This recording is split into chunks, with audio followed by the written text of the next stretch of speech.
But the best line of defense in the home is a shotgun. I agree. Got to have a shotgun. 100%. Because at the end of the day, no matter how often you go to the gun range, a handgun, all it takes is a centimeter off, and that bullet goes a different way.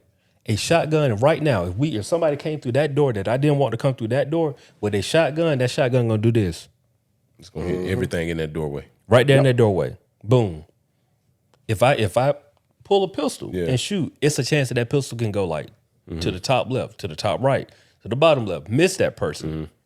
If I shoot a shotgun, you're gonna hit him.